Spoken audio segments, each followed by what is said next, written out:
Amaravati JAC బహుజన JAC నేత బాలకోటయ్య గారు ఉన్నారు, ఆయనతో మాట్లాడదాం. బాలకోటయ్య గారు, good evening sir. Good evening Narahari Shetty గారు. లక్ష్మీనాగ్ సార్, లక్ష్మీనాగ్ నా పేరు. యా యా లక్ష్మీనాగ్ గారు. Yes sir. బాలకోటయ్య గారు, ఇప్పుడు ఎవరైతే 1,08,000 మంది వాలంటీర్లు ఉన్నారో వాళ్ళ ఉద్యోగాల పరిస్థితి ఏంటని వాళ్ళు అడుగుతున్నారు.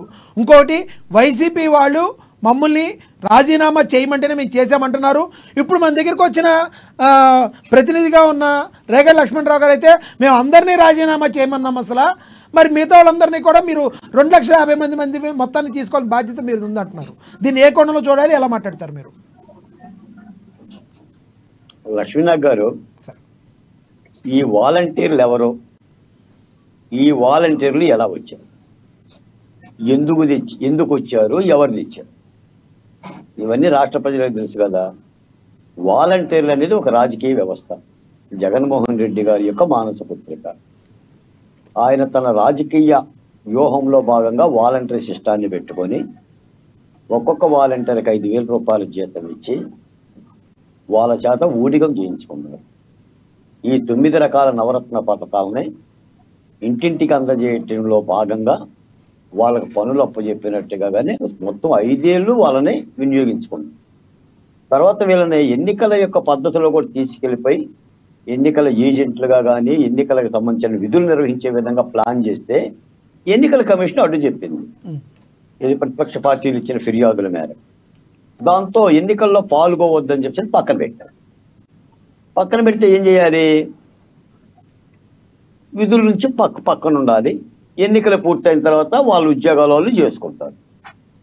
ఈ లోపల ఏమైందంటే దాదాపు మీరన్నట్టుగా చాలా మంది వాలంటీర్లు, మీరైతే 1,08,000 మంది అంటున్నారు, రమారమి మొత్తం 1,60,000 మంది వాలంటీర్లు, దాదాపు 1,00,000 మంది వాలంటీర్లు వైసీపీ నాయకుల యొక్క మాటలు నమ్మి మీకెందుకు, మీరు రాజీనామాలు చేయండి, రాజీనామాలు చేస్తే ఎన్నికల్లో పాల్గొవచ్చు కదా, కార్యక్రమాలు ప్రచారం చేసుకోవచ్చు కాబట్టి అలా వినియోగించుకొని వాళ్ళ చేత రాజీనామా మన ప్రభుత్వం వస్తుంది, మన ప్రభుత్వం రాగానే మళ్ళీ మీకే వాలంటీర్లు ఇస్తామని చెప్పి నచ్చ చెప్పే ప్రయత్నం చేశారు, భయపెట్టే ప్రయత్నం చేశారు, బొద్దుగించే ప్రయత్నం చేస్తే చాలా మంది రాజీనామాలు చేశారు.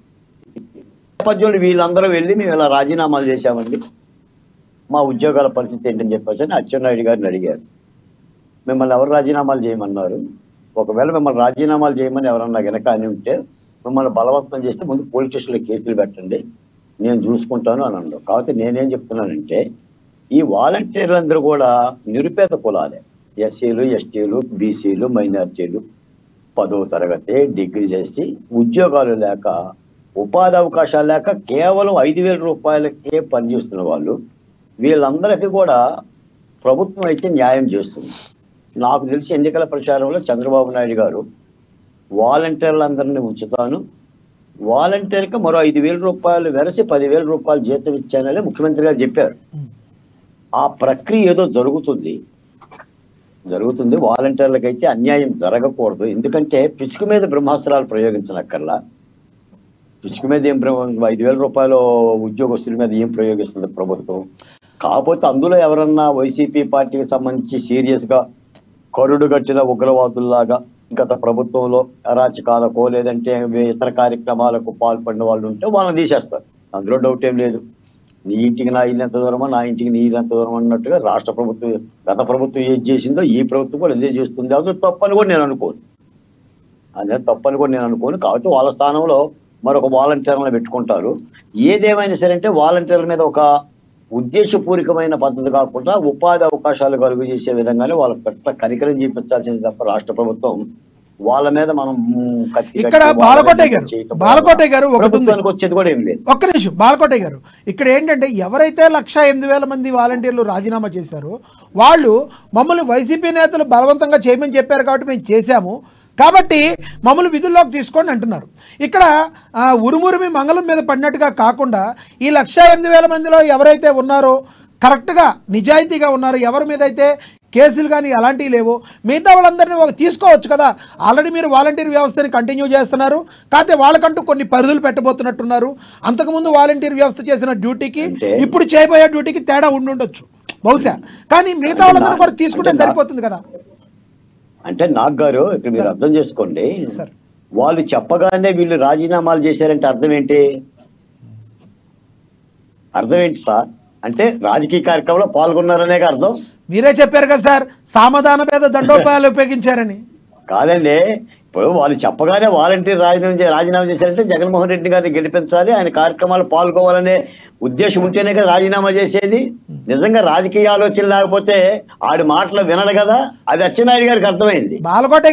బాలకోట గారు మీరే చెప్పారు ఆన్సర్ ఇందాకడ, బుజ్జగించారు, బెదిరించారని చెప్పారు. మరి బెదిరిస్తే మరి అల్పజీవులని కూడా మీరే చెప్పారు. మరి వాళ్ళు ఎలా? అందుకనే కాదు, ఒక మాట అర్థం చేసుకోండి. చెప్పండి సార్. ఈ రాజీనామాలు, వాళ్ళ మాటలు నమ్మి రాజీనామాలు చేసిన వాళ్ళందరూ కూడా వైసీకి సంబంధించిన సానుభూతి పనులు కార్యకర్తలు అయి ఉంటారు. పైపచ్చి విజయసాయి రెడ్డి గారు ఆల్రెడీ చెప్పారు కదా, 90% వాలంటీర్లు మా వాళ్ళని వాళ్ళు స్టాంప్ వేసి మరి చెప్పారు, అందరూ చెప్పారు. కాబట్టి వాళ్ళ పట్ల అలాంటిది చూసి కనికరించేసి వాళ్ళ మీద పిసుకు మీద బ్రహ్మాస్త్రంలా కాకోకుండా వాళ్ళకి ఇవ్వమనే చెప్తున్నాం. అలా కూడా చంద్రబాబు నాయుడు గారు చెప్పారండి. చంద్రబాబు నాయుడు గారు ఏంటంటే వాలంటీర్లను తీసేస్తారని కూడా చెప్పలా. వాళ్ళ వాలంటీర్లనే వాళ్ళకి వేరే పద్ధతి, వేరే పని అయినప్పుడు చెప్పారు, మేము ఉదారంగానే ఉంటామని చెప్పారు, జీతం కూడా పెంచుతామని చెప్పారు. అంటే కొంతమంది ఏంటంటే, కొంతమంది ఆ పార్టీ పరమైన కార్యక్రమాలు ఎవరైనా పాల్గొనే వాళ్ళు ఉంటే మాత్రం వాళ్ళని మాత్రం పక్కన పెట్టి ఏదైనా చేయొచ్చు. కాకపోతే ఏంటంటే మొత్తం 1,08,000 మంది కాబట్టి ఒక నిరుపేద కింది కులాలకు సంబంధించి ఉపాధి పోయింది కాబట్టి కొద్దిగా ఇబ్బందికరమే. ఇంకోటి ఏంటంటే 5,000 రూపాయలు ఉద్యోగం ఏంటి సార్, మరీ దారుణంగా జగన్మోహన్ రెడ్డి గారే మోసం చేశాడు వాలంటీర్. 10,000 ఇవ్వబోతున్నారు కదా మీరు సార్. 5,000 రూపాయలు 5 ఏళ్ళు ఏం చేశారంటే వైసీపీ ప్రభుత్వం 5 ఏళ్ళు ఇస్తారా? వాడి బడ్డీ పెట్రోల్ ఏంది, వాడి ట్రావెలింగ్ ఏంది, వాళ్ళకి పరమవీర చక్ర, ఆ చక్ర, ఈ చక్రాన్ని బిరుదులు ఇచ్చేసి రాజకీయంగా వాడుకున్నారు. కాబట్టి ఆ విధంగా మేము ఇచ్చేది జీతం కాదు, మేము ఇచ్చేది జీతం కాదు, గౌరవ వేతనం అని చెప్పారండి. మరి సలహాదారులకు ఏమి ఇచ్చారు? 56 మందికి ఎన్ని కోట్లు ఇచ్చారు? రుషికొండ మీద ఏం కట్టారు? అంటే వాళ్ళైతే తినొచ్చు, వాలంటీర్ మాత్రం తినకూడదు, వాళ్ళకి మాత్రం గౌరవ వేతనం 5,000. అందుకని అన్ని వాడుకున్నాడు, అన్ని నాశనం అయినాయి. ఏదైనా వాలంటీర్ల పట్ల మాత్రం రాష్ట్ర ప్రభుత్వం అయితే కక్షగా ఉండదండి నాకు తెలిసి. ఓకే.